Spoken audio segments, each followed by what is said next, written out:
नमस्ते। कल हम लोगों ने एक पहली क्लास अंग्रेजी में और दूसरी मिक्सचर में, तो अभी हिंदी में कर लेते हैं, ठीक है? इम्पैक्ट ऑफ स्पिरिचुअल लाइफ, आध्यात्मिक जीवन का हमारे जीवन पे क्या प्रभाव पड़ता है। आध्यात्मिक जीवन की तरफ दो प्रकार के लोग मुड़ते हैं। धार्मिक जीवन यानी रिलीजियस लाइफ, धार्मिक जीवन is not the right word, क्योंकि धर्म एक ऐसा अनूठा शब्द है जिसका कोई इक्विवेलेंट नहीं है इंग्लिश में। लेकिन आध्यात्मिक जीवन की तरफ दो प्रकार के लोग मुख्य रूप से मुड़ते हैं।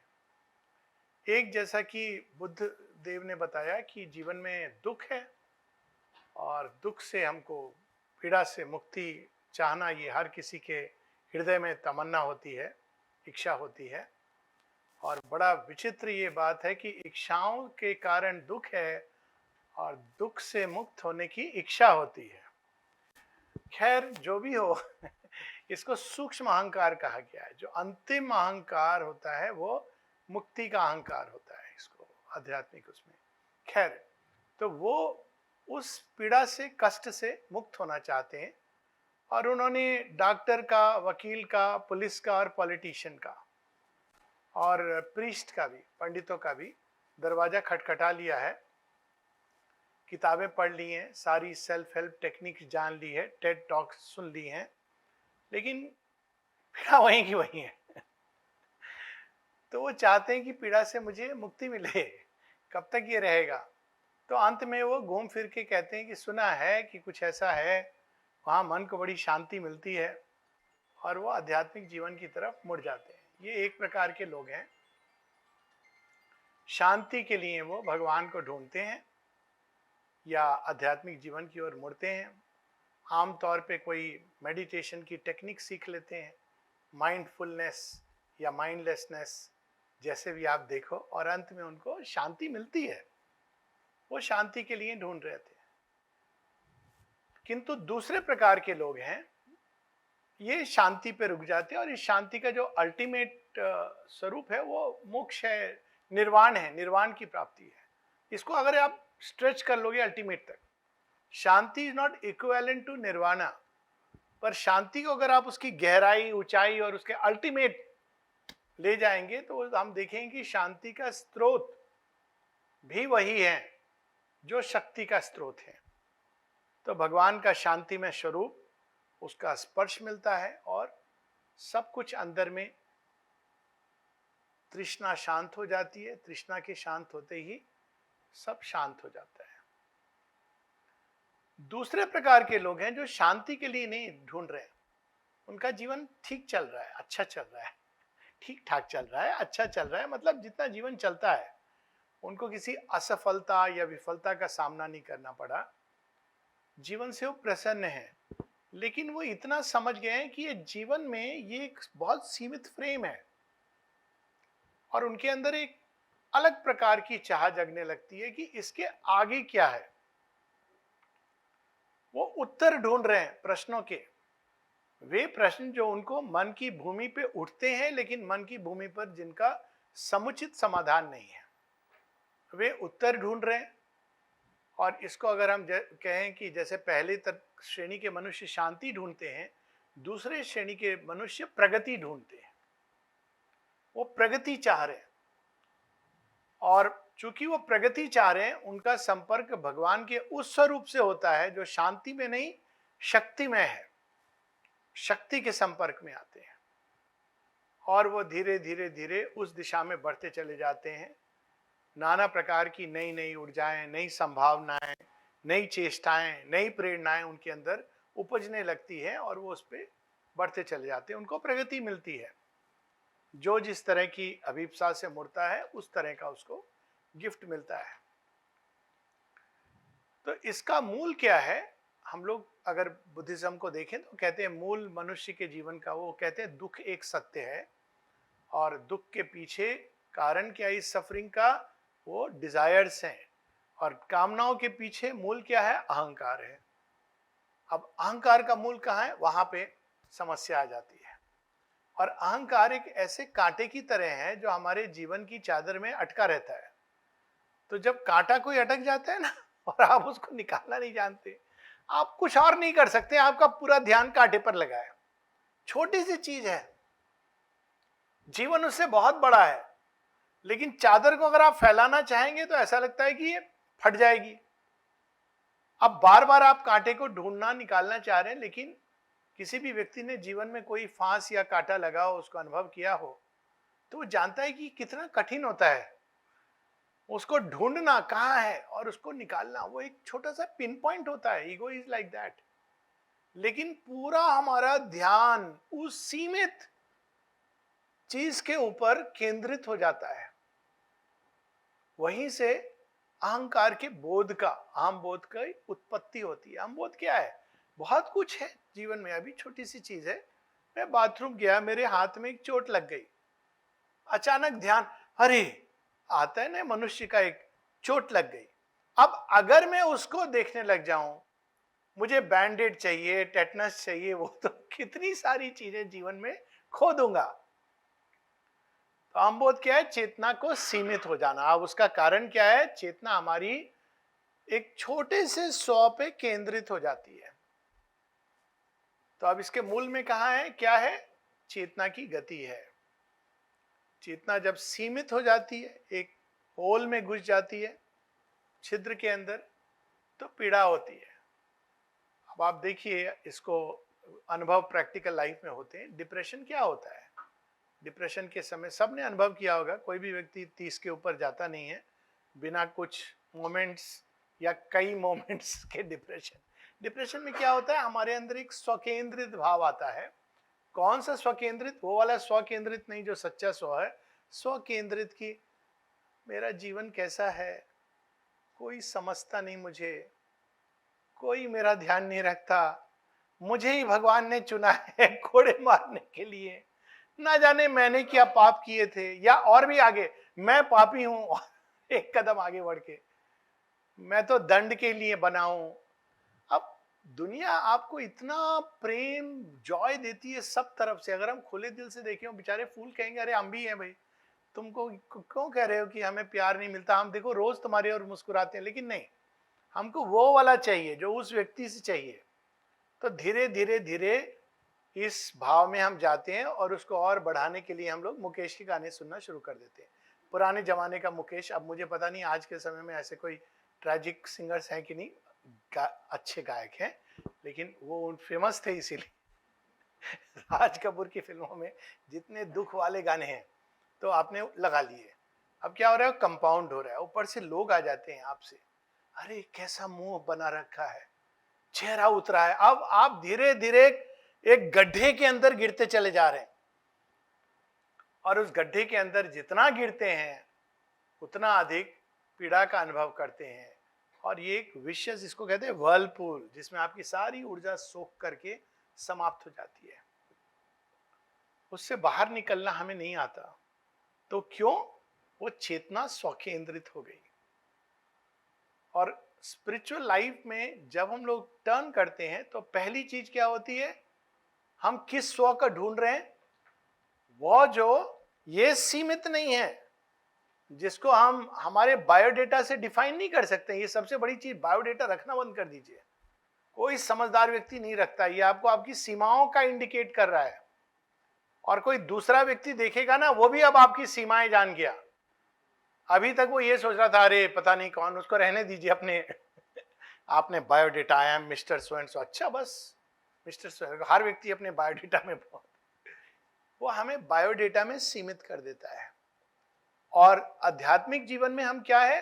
कुछ और है जो हमसे बहुत वृहत है, जिसको हम नहीं जानते। आप डजंट मैटर, भगवान, दिव्य, सच्चा स्व, किसी नाम से, अपने आप में ही वो हमको बाहर निकाल करके विशालता की ओर ले जाता है। कौन है भगवान? हम लोग सुनते हैं सर्वव्यापी है। तो अब सर्वव्यापी मतलब हर जगह है। तो अब जब आप सर्वव्यापी को ढूंढने लगते हैं, तो क्या आप केवल अपनी एक सीमा में रह सकते हैं? नहीं रहेंगे। आप जाएं अपने आप, आपको कुछ करना नहीं है चेष्टा। By the very fact that we are searching the infinite, the vast, वैदिक ऋषि कहते थे, भगवान के उन्होंने एक सेकुलर वे में भी डिफाइन किया है, और डिफाइन मतलब एक बताया चेतना की अवस्था क्या होती है जो दिव्यता की ओर जाते हैं। The true, the right, the vast, सत्यम, ऋतम, व्रातम। तो चेतना विशालता की ओर जाने लगती है। और जब चेतना विशालता की ओर जाने लगती है तो वो अवस्था होती है जैसे कुएं के अंदर आप एक कंकड़ भी फेंकेंगे तो बड़े जोर से आवाज आती है। जैसे कुछ लोग होते हैं ना, छोटी सी बात पर इतना टची हो जाते हैं, गुस्सा करते हैं कि आपको चुप ही रहो, ही पता नहीं किस बात से परेशान हो जाएंगे, कुएं की तरह। दूसरे होते हैं जो नदी की तरह, आप ये पत्थर फेंका, कौन है, कोई बात नहीं, फिर बह गया पत्थर। और तीसरे होते हैं समुद्र की तरह, न्यूक्लियर एक्सप्लोजन हो गया, थोड़ी देर के लिए समुद्र के अंदर हिलडुल हुआ, उसके बाद समुद्र वैसा का वैसा अपने खेल अटकेली खेल रहा है। तो चेतना विशाल होने लगती है। और चेतना विशाल होने के ये परिणाम होते हैं, ये नहीं कि इन परिणामों के लिए हम लोग करते कि हमको शांति आ जाए, पर स्वाभाविक है कि चेतना जितनी विशाल होगी उस अनुपात में हम अपनी पीड़ाओं से, दुख क्लेश से मुक्त होने लगते हैं, क्योंकि इनका मूल क्या है, चेतना की शुद्धता। चेतना जितनी विशाल होती है, एक समय आता है जब मृत्यु, अरे क्वीन एलिजाबेथ वन की कहानी है ना कि डेथ कैन वेट, प्रतीक्षा करने दो, अभी मुझे अपने सब्जेक्ट्स का ध्यान रखना है। वो बेचारे कुछ मंशा लेके आए हैं, मृत्यु प्रतीक्षा कर लेगी। और यहां तो हम लोग कब आएगी नहीं आएगी, पर हर समय उसका मृत्यु का जाप करते हुए हम लोग जीवन जीते हैं। अरे हमें कुछ हो गया तो हमारे बच्चों का क्या होगा, फिर ये भी होता है हमें कुछ हो गया तो हमारे बच्चे हमारी देखभाल करेंगे कि नहीं, इसी में कुछ हो गया, कुछ हो गया। और वो विशालता हमको मुक्त कर देती है। तो पहली चीज जो होती है, चेतना को विशाल करती है। दूसरी चीज क्या होती है, इसको बोलते हैं widening of conscious, heightening of consciousness. कभी किसी चीज को ऊपर से उठ के देखा है? आप देखिए, सारे आपने पिक्चर देखे होंगे, पेरिस के, लंदन के, टोक्यो के, न्यूयॉर्क के, दिल्ली, मुंबई। ऊपर से कितनी सुंदर लगती है दिल्ली, नीचे में वो सांस लेने में तकलीफ हो रही है वो ऊपर से ऐसे धरती कितनी सुंदर लगती है। ये जो ड्रोन व्यू होता है ना जीवन का, वो भी होना चाहिए, क्योंकि उससे क्या होता है कि हम चीजों को एक हाइट से देखते हैं, और जब हम एक हाइट से देखते हैं तो वो बहुत चीजें जिनको हमने बहुत बड़ा बना के रखा है वो छोटी हो जाती हैं, गौण हो जाती हैं। किसी ने जैसे कहा है ना कि एक लाइन है, अरे छोटी लाइन है, छोटी लाइन है, अरे दूसरी लाइन बड़ी खींच दो, इसको मिटाने की क्या जरूरत है।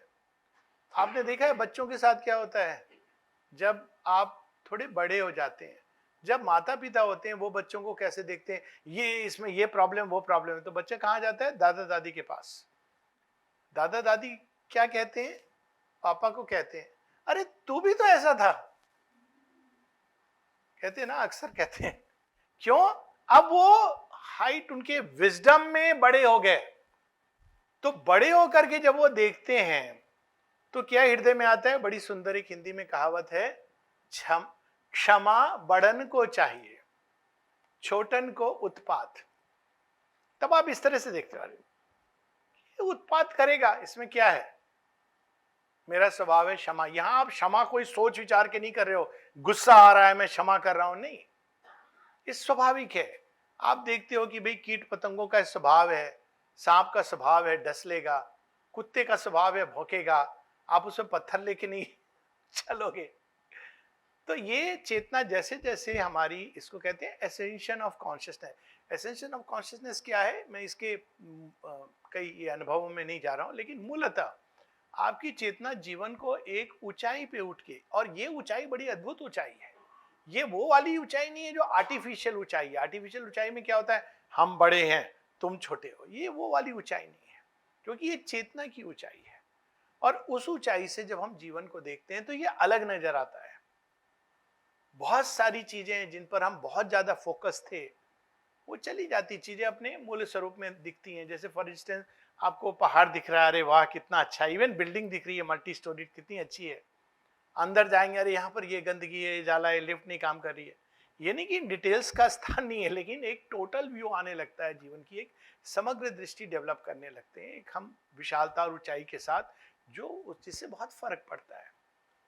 तीसरा, चेतना हमारी गहराई में प्रवेश करती है।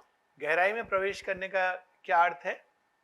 अर्थ ये है कि रोज हम लोगों को थोड़ी ऊर्जा चाहिए, थोड़ी खुशी चाहिए, गम चाहिए नहीं, लेकिन है खुशी। एक खुशी आपको चाहिए, 2 गम फ्री मिलेंगे। वो जीवन का एक पुराना विधान है। ये बहुत बड़ी कृपा है भगवान की कि कोई भी खुशी अबाधित बिना सफरिंग के नहीं मिलती है। ये कृपा है, नहीं तो आदमी उसी शर्ट में बड़ा खुश होकर पूरा जीवन बिताएगा। दैट इज नॉट, वो प्रगति की बाधक है। तो इसलिए खुशी के साथ वो दुख जुड़ा हुआ है, याद दिलाने को इम्परफेक्ट है, इसे मत रुक जाना। खैर, हम ये ढूंढते हैं, तो ढूंढने के लिए कहाँ जाते हैं? ये व्यक्ति, ये मिल गया मेरे सपनों का राजकुमार, माई प्रिंसेस, माई चाइल्ड, ये तो मेरे जीवन का सब कुछ। ऐसे हम जीवन जीते हैं। और थोड़े समय बाद क्या होता है, बताने की जरूरत नहीं है, ठीक है। कुछ बातें हम लोग मौन में ही समझ लें तो अच्छा है, और सब समझते हैं, इसलिए हृदय हृदय में मुस्कुराते हैं। तो उसके बाद फिर क्या होता है, तो हम क्या होता है, जीवन में एक सिनिक बनने लगते हैं। हम कहते हैं जीवन ही ऐसा है, कंडेम करने लगते हैं। अरे हम गलत जगह जा रहे थे। हमको अनलिमिटेड की चाह है, ये तो लिमिटेड है। वो तो बेचारा खुद ही ढूंढ रहा है। कोई व्यक्ति लिमिटलेस प्रेम कैसे दे सकता है, लिमिटलेस जॉय कैसे दे सकता है? उसके खुद के अंदर नहीं है। लेकिन हमारी गहराई में हर चीज का स्रोत है। और इसको बड़े कॉमन सेंस से देखें। अगर इस सृष्टि का ओरिजिन एक है, तो क्या कोई ऐसा पार्टिकल हो सकता है जिसमें उस सृष्टि का ओरिजिन ना हो?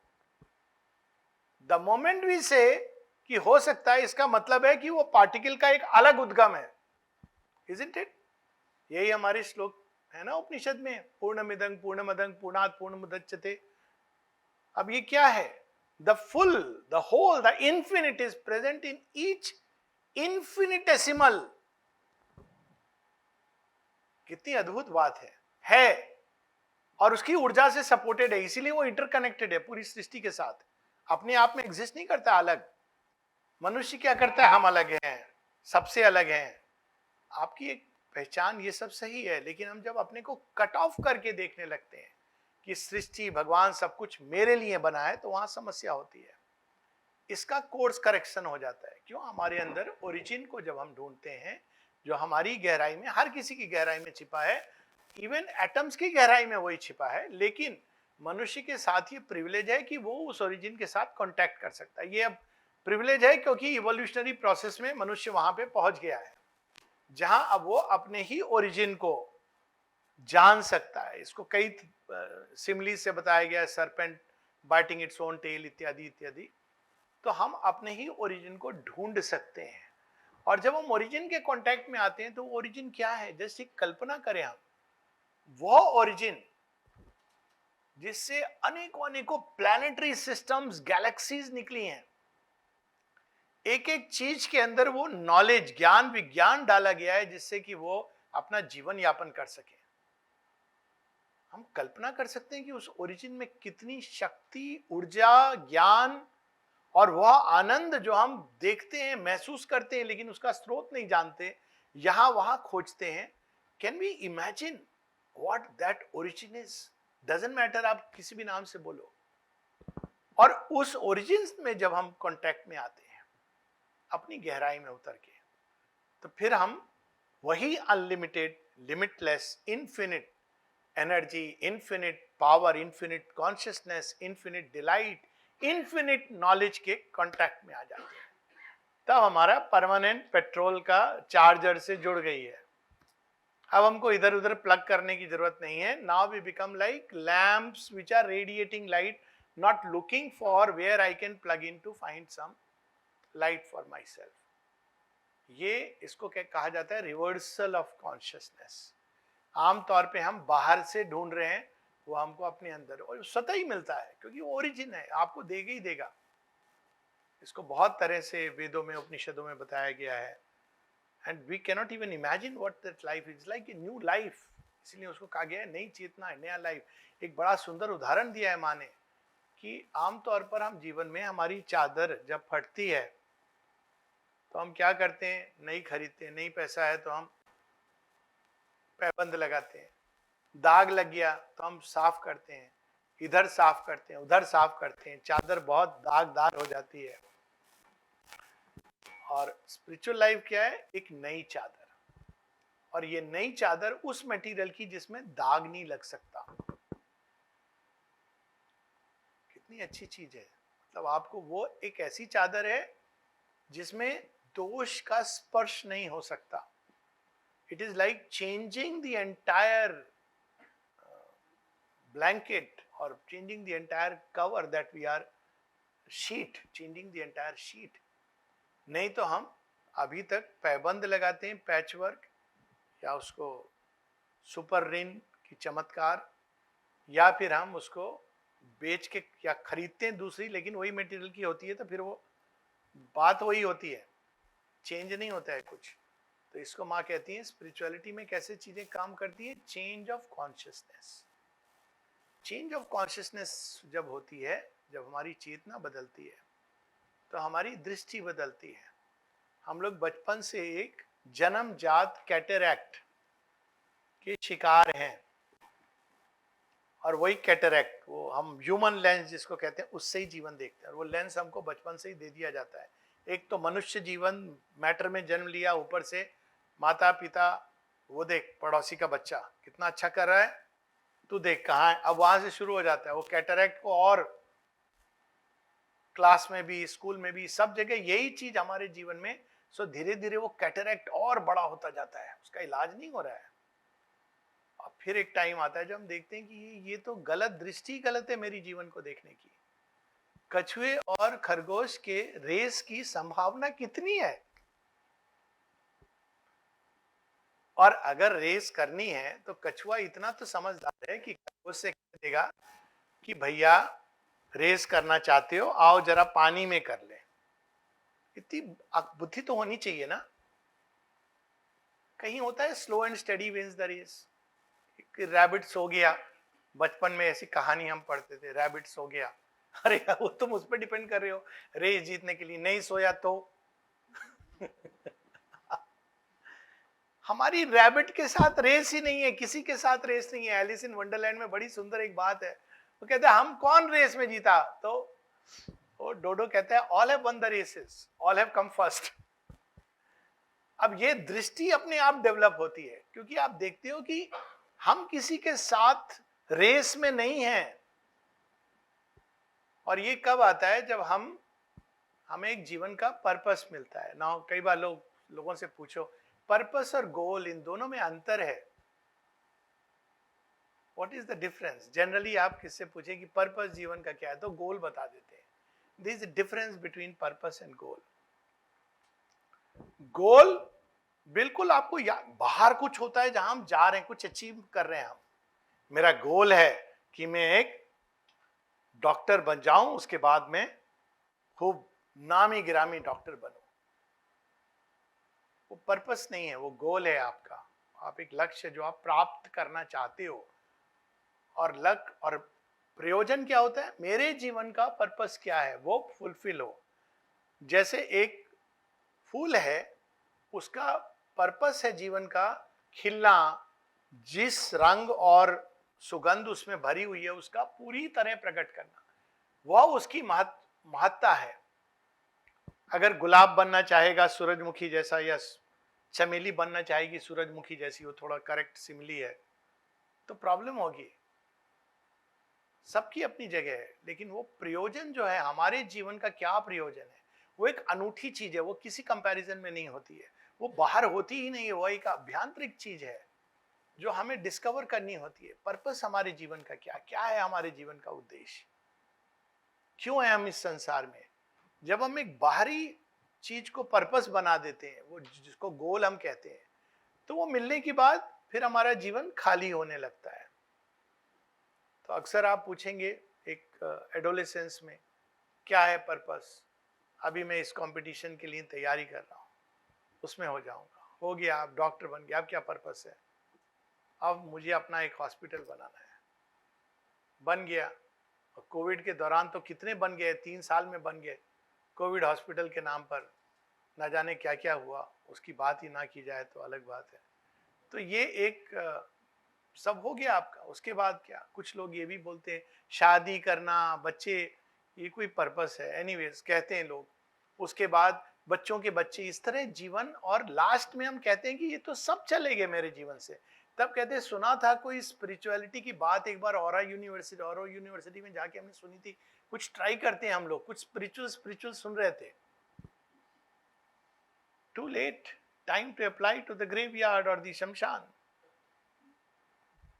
तो ये समस्या होती है।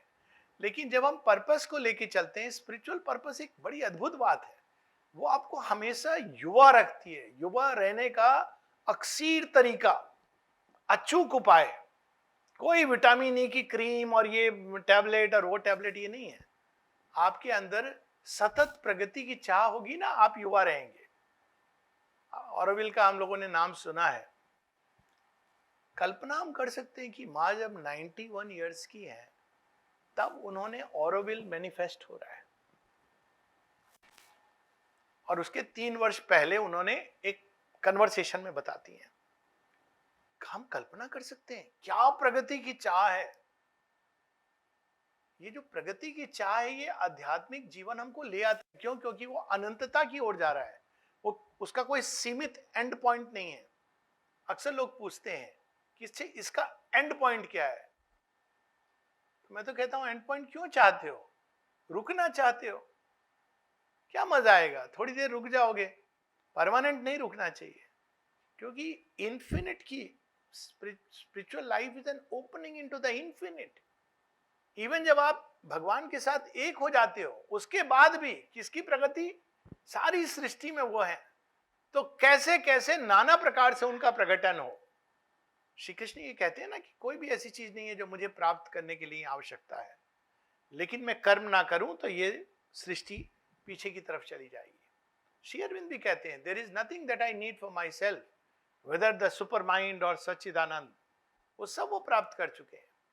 लेकिन क्रिएशन के लिए एक जॉय, ये जो डिलाइट होती है ना, जो एवर रिन्यू करती रहती है अपने आप को नए नए क्रिएटिव चीजों में, प्रकटन में, वो स्पिरिचुअल लाइफ से प्रकट होती है। वो उसका स्रोत है। आप भगवान को देखिए कि कैसे वो नित नवीन, कितनी गैलेक्सी स्टार्स हर समय प्रकट हो रहे हैं, कितने जा रहे हैं। What a wonderful creator, creativity के साथ, और एकदम सही जगह जाके निशाना, नहीं तो केओस हो जाएगा। तो उसी प्रकार से हमारे अंदर वो एक क्रिएटिव ऊर्जा का द्वार खोल देती है स्पिरिचुअल लाइफ। ये जो हम लोग सोचते हैं ना, अरे स्पिरिचुअल लाइफ वाले लोग तो दुनिया से दूर, ऐसा नहीं है। Spiritual people, true spiritual people are very creative. आप देखिए, some of the best poetry west में, ईस्ट में, पास्ट में, प्रेजेंट में, फ्यूचर में, some of the best poetries, काव्य रचनाएं, लिटरेचर, ये आध्यात्मिक जीवन में जो प्रवेश कर गया, उनके अंदर से ये प्रकट हुई है। अब ये आध्यात्मिक जीवन को हर दिशा में जाना है। भारतवर्ष में ये ना, आप नृत्य में ले जाइए, नाट्य शास्त्र में, आयुर्वेद में, किसी भी सिस्टम में आप चले जाइए, विमान शास्त्र, सब कहां से ओरिजिनेट करते थे? ऋषियों से। तो ये एक आइडिया जो स्पिरिचुअल लाइफ का है कि भाई वो तो बस आंख मूंद के बैठ जाते हैं। हम आंख इसलिए मूंदते हैं कभी कभी कि आंख हमारी खुल जाए, वो कैटरैक्ट दूर हो जाए। ये वाली आंख हमको वो आंख खोलने नहीं देती है। सारे दिन ये बाहर की आंख हमको जो दिखाती दे रहती है। बड़ी सुंदर उपनिषदों में, केन उपनिषद में इसकी व्याख्या की गई है। जब वो डिस्क्राइब करते हैं वो परम चेतना क्या है, तो कहते हैं चक्षुष चक्षु, आंख से नहीं देख सकते, लेकिन जिसके द्वारा हमारी आंखों का शक्ति, ऊर्जा, जिसके कारण हम देख पाते हैं, चक्षुष चक्षु। हम सुन नहीं सकते, लेकिन जिसके कारण हमारे अंदर सुनने की शक्ति आती है। मन का जो मन है, मन की भूमि से हम उसको नहीं जान सकते, लेकिन जिसके द्वारा मन चीजों को समझने की चेष्टा करता है, तो वो ओरिजिन है। जब हम उससे कांटेक्ट में आते हैं, तो पूरा जीवन, इसके सभी क्षेत्रों में चीजों को देखने की चीज बदल जाती है, समझ बदल जाती है, और जब समझ बदल जाती है तो राइट एक्शन अपने आप आता है। और right action, as I said, is not necessarily the good action और the bad action from the human standpoint. उस स्टैंड पॉइंट को कहते हैं ट्रांस ह्यूमन या सुप्रा ह्यूमन। किसी तरह ह्यूमन बीइंग गुड और बैड के फ्रेमवर्क में ऑपरेट करते हैं और जरूरी है, ये नहीं कि वन शुड डिस्कार्ड इट। वो एक लाठी है जो हमारे लिए जरूरी है, एक लैंप है। लेकिन सूर्य के प्रकाश में आप चले आते हो तो आप उस लैंप को लेके नहीं चलते हो। कोई कहेगा भैया दिन हो गया है। तो गुड और बैड, इसमें जो द्वंद में हम जीवन जीते हैं, प्लेजर और पेन, ये चले जाते हैं, उसकी जगह एकत्व प्रकट होता है। और वो कैसे प्रकट होता है? वो बड़ी सुंदर एक वो है ना, हम सबने सुना होगा, सारी चीजें डिस्टॉर्ट बॉलीवुड में हो गई। गाना था बड़ा सुंदर, वो एक्चुअली वो बुल्ले शाह की वाणी है। तेरी तलवार के नीचे मैं नचियां करके थैया थैया। What is he saying? मेरे सिर पे तलवार नाच रही है और मेरी बोटी बोटी टुकड़े होने वाले हैं। गुरु तेग बहादुर की कहानी हमने सुनी है। श्री अरविंद अलीपुर जेल में कहते हैं, लेकिन मेरा हृदय तो आनंद से भरता जा रहा है क्योंकि तलवार के पीछे मैं तुझे ही देख रहा हूं। अब वो गाना क्या बन गया उसका, उसकी बात ना ही करें। तो ये भाव कहां से है? ये कहते हैं एकत्व दृष्टि है। सुख में जब जीवन अच्छा है, अरे भगवान की बड़ी कृपा है। लेकिन जब सिर के ऊपर तलवार लटक रही है, अरे बड़ी कृपा है, तू मुझे इतना प्रेम करता है कि तूने तलवार दिखाई कि अब याद कर मुझे, नहीं तो तो अब आप तलवार के नीचे अब आप क्या करोगे? स्मरण करोगे, isn't it? आप उसमें भी कृपा को देखने लगते हो। एकत्व दृष्टि, सम दृष्टि इज नॉट इंडिफरेंस। इंडिफरेंस एक अलग चीज है। सम दृष्टि एकत्व के भाव से प्रकट होती है। गुड और बैड उसी प्रकार से, अरे उसका ये हो गया, जीवन में फेल हो गया तो बड़ा बुरा हुआ उसके जीवन में। लेकिन जो एकत्व की दृष्टि है, उससे जो सम का भाव निकलता है, उसमें ये होता है कि फेल हुआ है, अच्छा भगवान ने इसके लिए कोई दूसरा द्वार खोल के रखा है, इसको अभी पता नहीं है, वो खुलेगा। इस लड़के ने रिजेक्ट किया है, अब तो खैर जमाना बदल गया है, लड़कियां रिजेक्ट करती हैं, जो बहुत अच्छी बात है। हार्ट ब्रेक हो गया, उसने रिजेक्ट किया, कोई बात नहीं है। There is someone else or something else. Why someone else? वो प्रेम का अल्टीमेट स्रोत वो वेट कर रहा है, चिर प्रेमी। तो ये जो भाव जो होता है सम दृष्टि का, एकत्व की दृष्टि, एकत्व की दृष्टि मतलब ये नहीं कि all is same. Oneness is not sameness, unity is not uniformity. Oneness is विविधताओं में एक को देख पाना,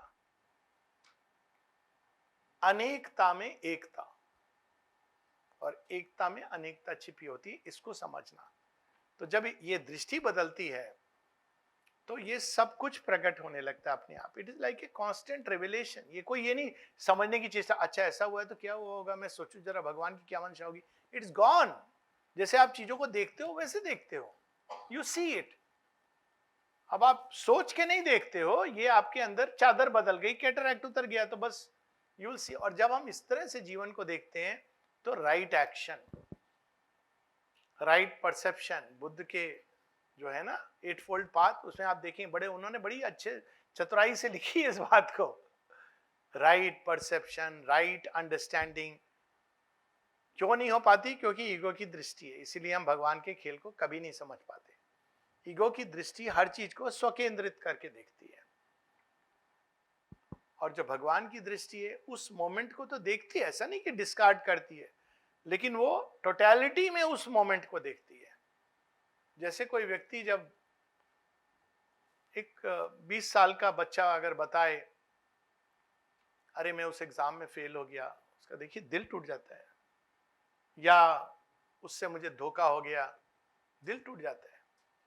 अब वो जाके अपने दादाजी को बोले, दादाजी 70 साल के 75 साल के, बोले बेटा मैं भी फेल हुआ था, क्या बात है इसमें? तो बच्चा साथ, वो क्या हो गया उसका इक्विवेलेंट? अरे होता है हार्ट ब्रेक, कोई बात नहीं। अब क्या हुआ है डिफरेंस? अब वो दृष्टि बदल गई है, विजडम आ गई है, तो वही चीज जो इतनी बड़ी लग रही थी उस मोमेंट में, अब वो विशालता में it changes into something else. वो देखते हैं कि ये तो स्टेप्स है, कोई बात नहीं है, गिरा है, चल उठ, खड़ा हो, चल चल। समझदार दादा लोग तो यही करते हैं, चल बेटा कोई बात नहीं है, उठ। हम भी ऐसे गए थे, इस रास्ते से गए थे, गुजरे थे। तो इस प्रकार से जीवन को देखने की दृष्टि बदलती है, तो एक उसमें एक व्यापक और समग्र शांति आती है। वो शांति नहीं जो शव की शांति है। और जैसे किसी ने डिस्टर्ब किया, अरे हम मेडिटेशन कर रहे थे, हमको क्यों डिस्टर्ब किया। माँ से किसी ने बोला कि माँ मैं, आपने मुझे काम दिया है कारपेंटरी का, वो व्यक्ति जो मेडिटेट करता है आश्रम में, वो मुझे आके बोलता है इसको बंद करो, मैं ध्यान कर रहा हूं, तो मैं क्या करूं। माँ कहती तुम अपना काम करो, उसको ध्यान करना नहीं आता है।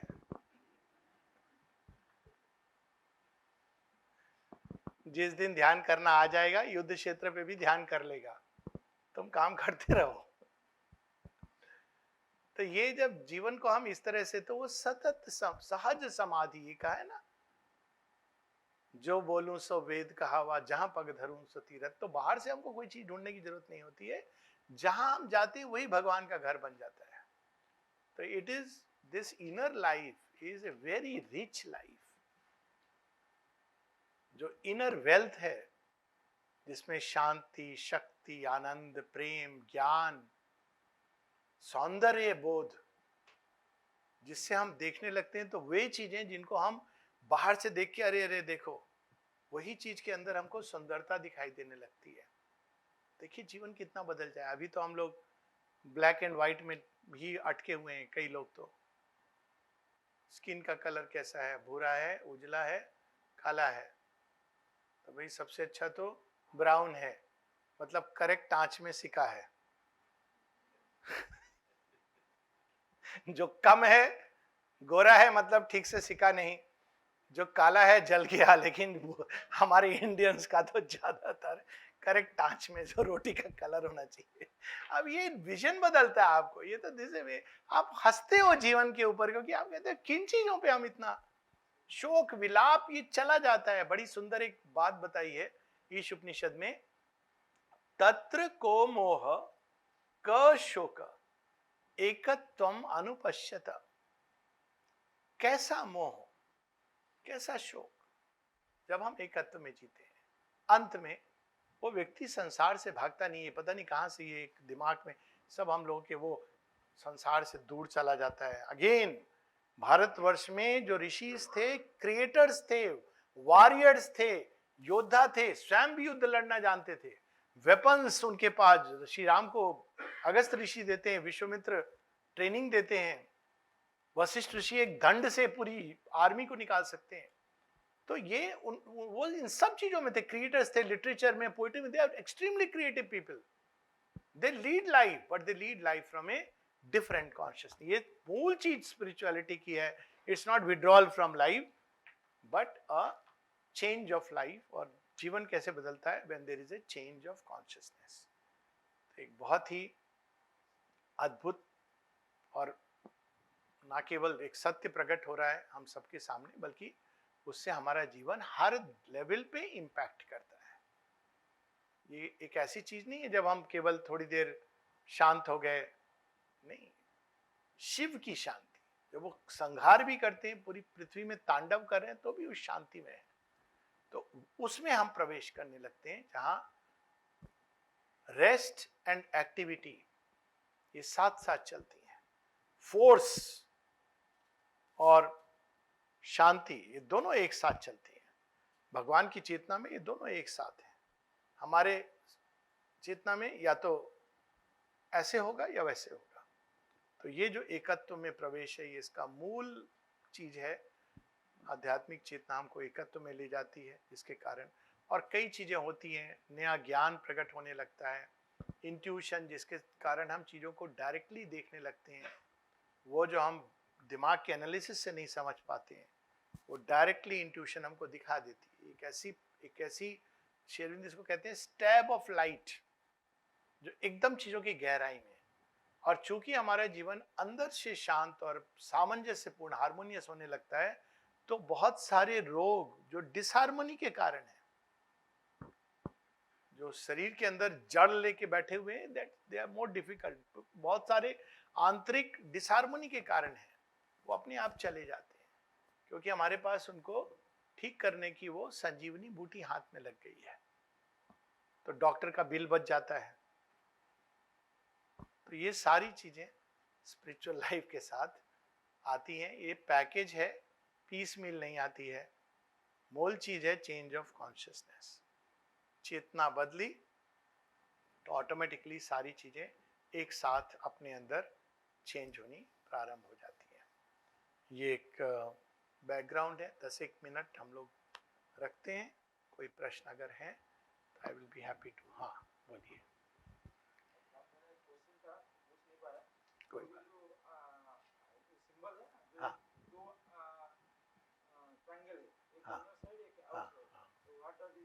हाँ ठीक है। जो आदि शंकराचार्य का जो अद्वैत वेदांत है और श्री अरविंद का जो पूर्ण योगा है, तो whether it is complementary each other और it is there is some theme difference? ठीक है। पहली चीज सिंबल का जो बात है, सिंबल एक रियलिटी को प्रकट करने का एक माध्यम होता है। इस पर एक बहुत विस्तार में टॉक मिल जाएगी आपको वैसे औरोमा पे, तो मैं विस्तार में नहीं जाऊंगा। लेकिन मूल रूप से ये जो श्री अरविंद ने जैसे जीवन के सत्य को देखा है वो प्रकट कर रहे हैं। तो असेंडिंग ट्रायंगल क्या है? वो जड़ तत्व के अंदर अभिप्सा है। कैसे अभिप्सा है? लाइफ, लाइट एंड लव, इनके द्वारा वो ऊपर उठने की चेष्टा कर रहा है, चेंज हो रहा है। तो ये असेंडिंग ट्रायंगल है जो ऊपर की ओर जा रहा है, और उसके प्रत्युत्तर में भगवान की कृपा आंसर करती है। भगवान के जो त्रिविध रूप, त्रिविध एस्पेक्ट हैं, सच्चित आनंद, तो वो डिसेंडिंग ट्रायंगल है। उनका जो परफेक्ट मीटिंग पॉइंट है, जहां दोनों बिल्कुल एग्जैक्ट, वहां स्क्वायर बना हुआ है। स्क्वायर परफेक्शन का प्रतीक होता है, पूर्णता का। तो वो supramental, supramental is perfect consciousness, ये श्री अरविंद ने बताया है। जल सृष्टि का प्रतीक है। जल के अंदर ही जीवन प्रारंभ हुआ है, अगर आप बायोलॉजिकली भी पढ़ेंगे तो जल, और उसके बीच में सृष्टि के केंद्र में कमल रूपी स्वयं अवतार विद्यमान है, जो इस सृष्टि को अब एक नई दिशा में, नई ऊर्जा की ओर, नई चेतना की ओर ले जा रहे हैं।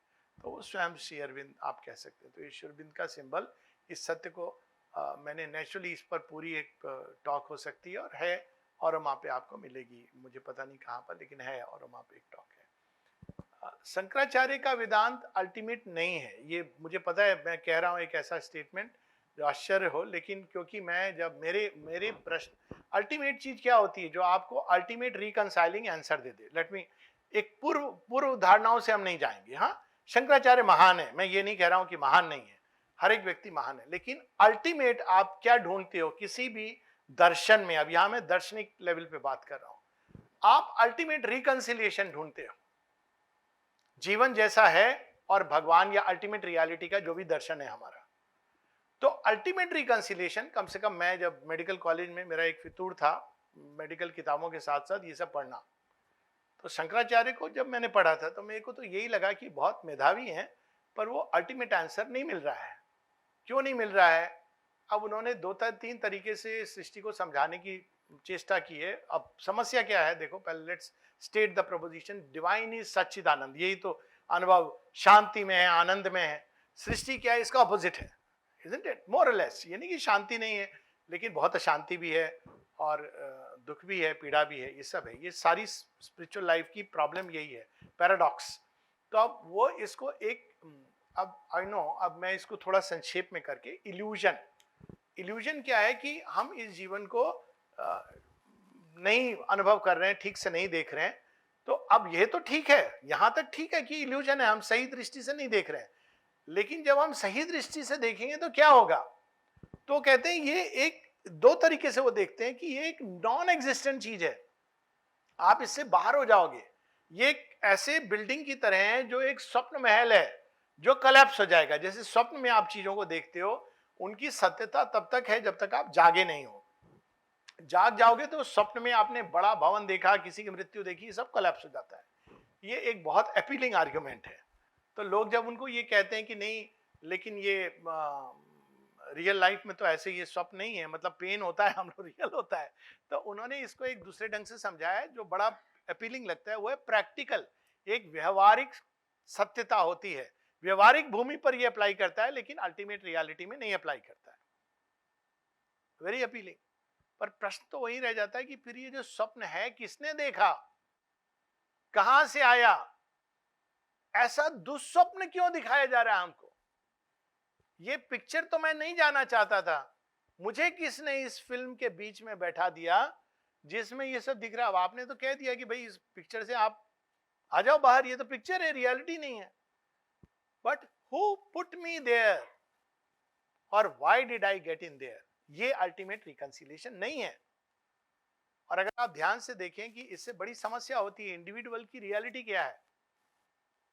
अब वो उसको प्रैक्टिकल रियलिटी बोल के कह देते हैं, पर उससे एक और गहन समस्या होती है बुद्ध के अनात्मवाद की तरह, कि अगर कोई इंडिविजुअल की अल्टीमेट रियलिटी नहीं है, शुद्ध अद्वैत, उसमें अल्टीमेट रियलिटी नहीं है, प्रैक्टिकल रियलिटी है। अब वो उसको एक्सप्लेन करते हैं, मैं उसके फिलोसॉफिकल जंबल्स में नहीं जा रहा हूं, पर I am coming to the relevant part. तो फिर साधना, योग, लिबरेशन, इसकी क्या महत्ता है? आप और मैं केवल एक practical doctor Alok Pandey exist, but there is no real reality behind this as an individual, there is only one without a second. तो मैं क्यों साधना, जप, योग, मुक्त? कौन मुक्त होगा जब जो है ही नहीं? वो मुक्त कैसे होगा? वो तो बंधा भी नहीं था क्योंकि वो था ही नहीं, और वो जो एक है वो तो बंधा नहीं है और मुक्त नहीं होता। तो ये तो बस एक चल रहा है, तो इसमें मैं एफर्ट करके उसको प्राप्त करने की जगह जीवन चल रहा है, एक दिन ये इल्यूजन समाप्त हो जाएगा, फिर रीबर्थ की भी समस्या होगी। बहुत सारी प्रॉब्लम्स हैं, लेकिन प्रॉब्लम ये हुई कि शंकराचार्य और बुद्ध भी अति, मतलब intellectually one of the soundest minds, extremely brilliant. अगर उनके आर्ग्यूमेंट्स को हम पढ़ते हैं तो एक्सट्रीमली ब्रिलियंट। अब उसके मैं विस्तार में नहीं जा रहा हूं, लेकिन ये मूलभूत प्रश्न रह जाते हैं कि यदि ये सब स्वप्न है तो कौन जाने कि जो मैं भगवान का अनुभव कर रहा हूं वह भी स्वप्न क्यों ना हो? कहां अंत होता है फिक्शन का? तो बुद्ध ने तो ये तक ले लिया, अनात्मवाद वहीं से आया। तो फिर ये अनुभव कहां से आया, कौन ले आया? तो अब आप या तो आप एक mysterious miss Maya enter through the side door, which is again creates a challenge philosophy की मैं बात कर रहा हूं कि ये कहां से आ गई, वो ब्रह्म थे ये बीच में, how did she come? Gita इसका संकेत देती है। गीता कहती मेरी ही माया है, माया को स्ले नहीं कर सकते हो, मोह को स्ले कर सकते हो, इस माया का प्रयोजन है। अब मुझे तो श्री अरविंद तो और आगे चले जाते हैं। Even the Gita states a more clear Advaita than Shankaracharya in my view point, कि उसके अंदर एक कंप्लीटनेस है, जीवन को समझाने की चेष्टा है, उस अल्टीमेट रियलिटी, उससे जोड़ने की वो तीन कड़ियां जो हैं, ये सब कुछ उन्होंने बड़े सुंदर ढंग से समझाया है। और तब इंडिविजुअल सोल को मानती है गीता, जैसे कि सांख्य में जो दर्शन है। तो लिबरेशन का मीनिंग होता है, अगर इंडिविजुअल सोल है ही नहीं तो लिबरेशन का क्या मतलब है? Who is getting liberated? Shri Aurobindo ने उसके भी आगे, वो तो एकदम आगे ले गए। गीता भी अंत में हम तो सर्व पापेभ्यो मोक्षयिष्यामि मा शुचा, मोक्ष ठीक है, ये सब सही है, लेकिन ये इतनी लंबी जर्नी, पेनफुल जर्नी किसने हमको डाला? कोई समझदार तो डालेगा नहीं। कोई भी पिता माता आपको एक कष्ट के बीच में नहीं धकेल देंगे, अंत में यही बोलेंगे कुछ लोगों को, अब हो गई तुम्हारी ट्रेनिंग, बड़ी कष्ट वाली है, बाहर आ जाओ। पापा आपने क्यों भेजा था मुझे? नहीं नहीं ऐसे वैसे चले गए थे, हो गया, एक इल्यूजन था। आप क्या बोलोगे? What kind of dad you are, है ना? तो अब ये क्या पर्पस था इस सारी सृष्टि का, और इसकी परिणति क्या है, ये श्री अरविंद बताते हैं कि there is a deep purpose. ये रैंडम गेम लगता है, माइटी मदर विम्स, तो वो इसलिए बता पाते हैं क्योंकि वो शक्ति पक्ष को इन लोगों ने टच नहीं किया। सृष्टिकर्ता वो ठीक है, लेकिन वो शक्ति क्यों गई, वेदों में इसका हिंट है, लेकिन उसको पिकअप नहीं किया इन लोगों ने। इन्होंने एक अंग से देखा, और उसका एक कारण था, सॉरी फॉर ये थोड़ा लेंदी हो गया, आपने मुझे फिलॉसफी में ड्रैग कर लिया, लेकिन इसका एक कारण ये था कि अगर आप देखो तो वेदों में समन्वयात्मक चेष्टा है, लेकिन जो उपनिषद आए, उपनिषदों ने क्या किया, वेदों के एसेंस को लिया, ज्ञान कांड, ज्ञान के भाग को लिया और बाकी सब कर्म कांड में रह गया। ठीक है, तो अब ज्ञान में क्या, वो ज्ञान भाग में मेडिटेशन और शुद्ध उस परम तत्व में चले गए। तो ये जो भाग था वेदों का जिसमें वो जोड़ने की चेष्टा करते हैं जीवन को और उस परम ज्ञान को, इट गॉट लॉस्ट। तो आप देखेंगे कि उपनिषदों की धारा से मेडिटेशन और मोक्षवादी धारा पैदा हुई, other worldliness, except one Upanishad which is Isha Upanishad. तो आप देखेंगे कि शंकराचार्य ने तो उसमें शब्दों को ट्वीक किया, क्योंकि वो फिट नहीं बैठ रहा है बाकी इसी में। बाकी सब उपनिषदों को आप ट्वीक, मतलब आप एज सच लेके either way you can interpret. Kena Upanishad को आप मोक्षवादी धारा में इंटरप्रेट कर सकते हो, या मेरा जो इंटरप्रिटेशन है वो है वर्ल्डी और अदर वर्ल्डी को रिकंसाइल करने का, लेकिन आप कर सकते हो अदर वर्ल्डी, लेकिन ईश उपनिषद को नहीं कर सकते हो।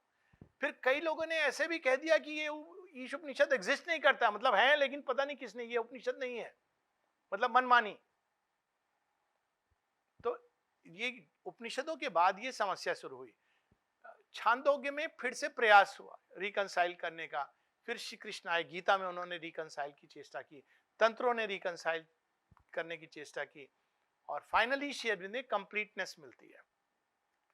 तो मुझे कोई समस्या नहीं है जिनको शंकराचार्य को मानना है, बुद्ध देव को as ultimate, it is their problem, but to me it doesn't give the ultimate answer. और जो कोई भी फिलॉसफी अगर आपको अल्टीमेट आंसर नहीं दे रही है, यहां जो मेरी समस्या है, और उसके साथ रिकंसाइल नहीं कर रही है, तो वो इनकम्प्लीट है। So in my view that Advaita is incomplete.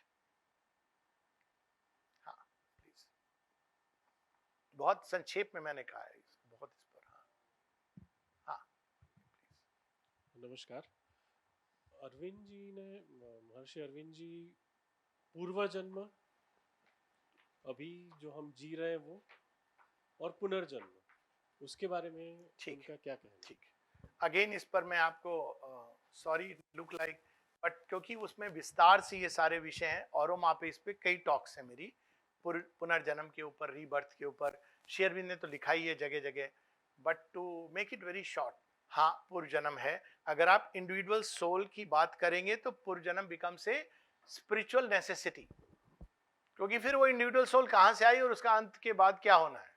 तो rebirth becomes a logical necessity if nothing else। तो वो इस बात को बिल्कुल पुष्टि करते हैं, केवल वो मानते नहीं है। कई लोगों के केस में वो ही कुड से इवन, अब आई थिंक आपको ही माने, जब ब्लेसिंग पैकेट हाउ मेनी, ये आपके साथ ही घटना हुई थी, अब देखिए पता चल रहा है हाउ मेनी। जब ब्लेसिंग पैकेट दे रहे थे, चंपकलाल जी ने कहा मदर मोर ब्लेसिंग्स, तो mother laughed and said how many more, फिर उनको खूब सारी ब्लेसिंग्स दी। अब देखिए वो ब्लेसिंग्स का परिणाम, she could see at that point of time. और कई ऐसी कहानियां हैं जहां they could see the past and the future, और उसमें मैं नहीं जा रहा हूं क्योंकि वो एक अलग भूमि है, डिवोटीज की भूमि है, जहां हम जान सकते हैं। पर they very much not only believe, they knew about the past and the future. पर सैद्धांतिक भूमि पर फ्यूचर क्या है, हम हमेशा बेटर एंड बेटर की ओर ले जा रहे हैं। और अगर हम स्वामी विवेकानंद को भी पढ़ें तो यही सिद्धांत सामने आता है। मूल रूप से गीता भी यही कहती है। वो कहती है कुछ लोगों को आसुरिक बर्थ में, स्मॉल परसेंटेज, लेकिन वो भी कहती है वो जब रॉक बॉटम टच करते हैं तो रिकॉइल से वापस आते हैं और वो भगवान के नाम का स्मरण करते हैं। उनको संत का समझना चाहिए, because they have gone through that process. But rebirth एक इवोल्यूशनरी प्रोसेस है। मूल इसका मंत्र ये है कि ये रिवार्ड पनिशमेंट की प्रोसेस नहीं है। भगवान सीईओ की तरह, इवन समझदार सीईओ आजकल कैरेट और स्टिक से काम नहीं चलाता है। वो तो आपको एवेन्यूज देता है क्रिएटिविटी के, और जो क्रिएटिव है उनको आगे बढ़ता जाता है, जो क्रिएटिव नहीं है वो अपना स्टक है। इससे बड़ा आपका पनिशमेंट क्या है। तो उसी प्रकार से rebirth is an evolutionary process for soul. वो सोल क्या है, डिवाइन का बीज है। बीज क्या बनेगा, वृक्ष बनेगा। वृक्ष बनने के लिए उसको नाना प्रकार के अनुभवों से गुजरना है। इसलिए वो एक लंबी यात्रा है जो एक देह के अंदर पूरी नहीं हो सकती है। इसलिए बार बार देह बदलते हैं, हर बार सोल थोड़ी और डेवलप होती है, थोड़ी और डेवलप होती है, थोड़ी और डेवलप होती है।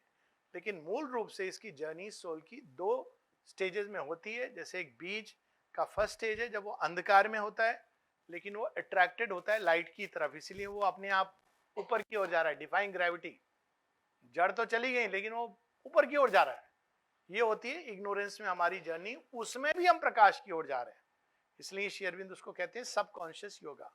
हर व्यक्ति को प्यास तो पूर्णता की है, पूर्ण आनंद, सब प्लस प्लस प्लस, प्यास उसी की है, लेकिन वो गलत जगह ढूंढ रहा है।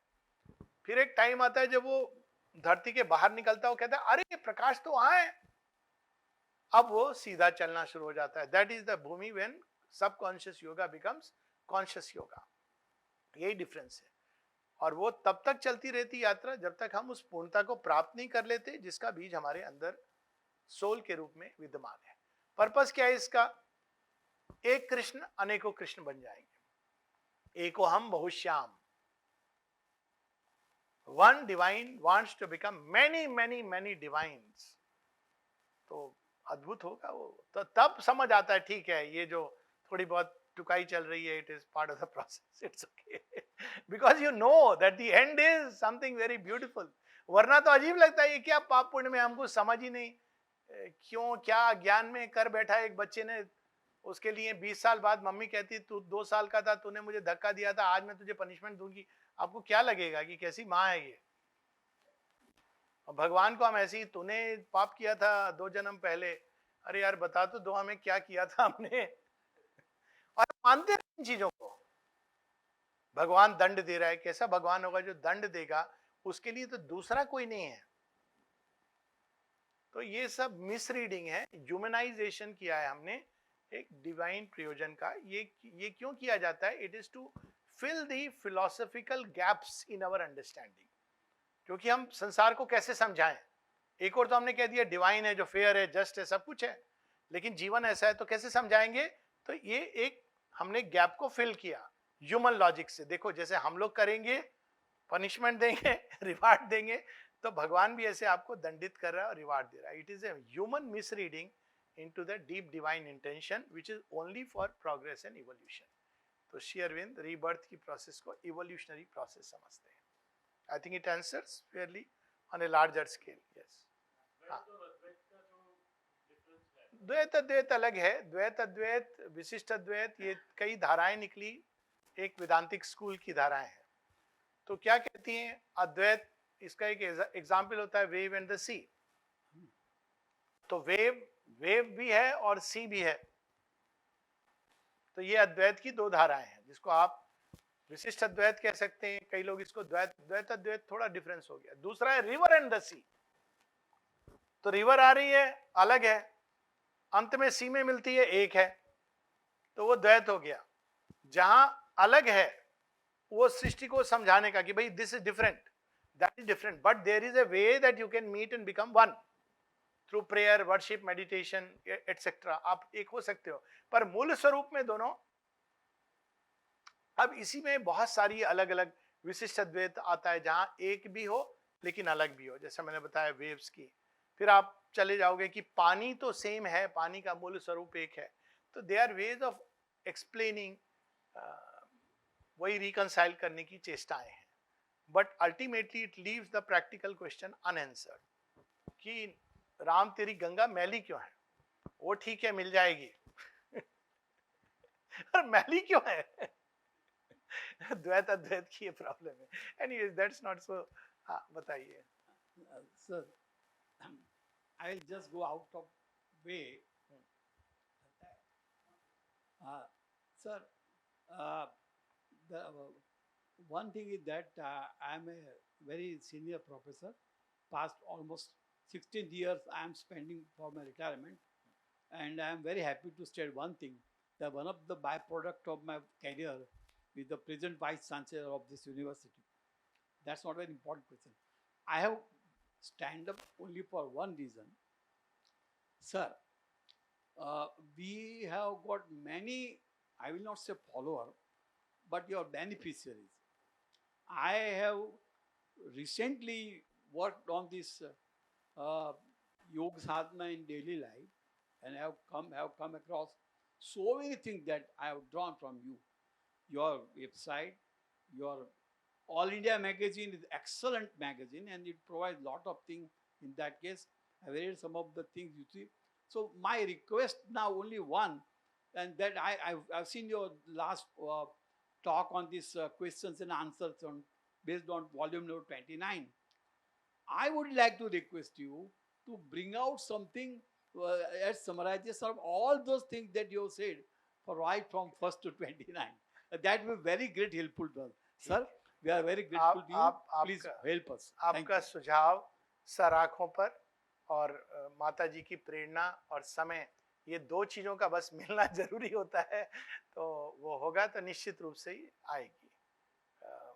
प्रयास है, लेकिन मैं कभी I don't revisit what I have spoken और रिटन, पर आते ही इस तरह के सुझाव, कोई टेकअप कर लेता है उस काम को, तो निश्चित रूप से यदि इसको होना है तो होगा। लेकिन बहुत सुंदर सुझाव है, आपकी शुभकामनाओं के लिए नमन।